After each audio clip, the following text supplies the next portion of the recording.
So our Center for Korean Studies was established in November 2016, and it is physically located in the Faculty of Arts of this university, the University of Leuven, KU Leuven.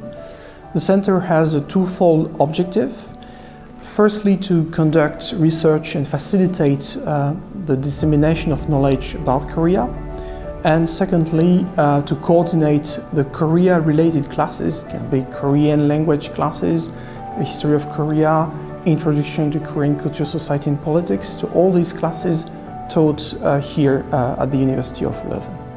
Well, Korean studies is a very popular field, as you know, a more and more popular field in Europe, and Belgium is no exception.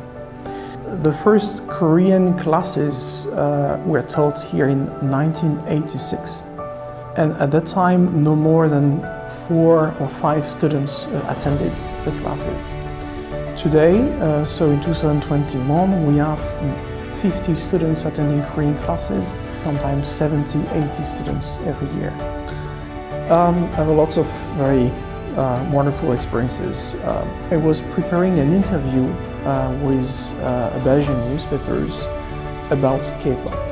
And one of the questions of the journalists was why K-pop is so popular in Belgium.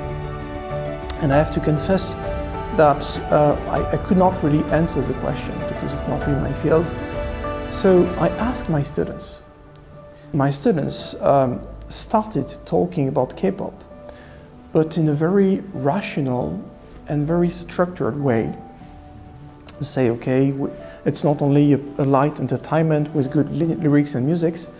There are some bands willing to convey a more political or social message, and what we like. It was very interesting, and I was a professor, but I learned from my students that day. A famous Italian scholar named Umberto Eco had 30,000 volumes in his private library.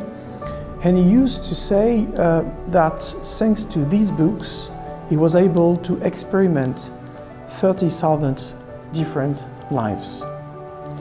And I think you can apply this logic to the learning of a new foreign culture.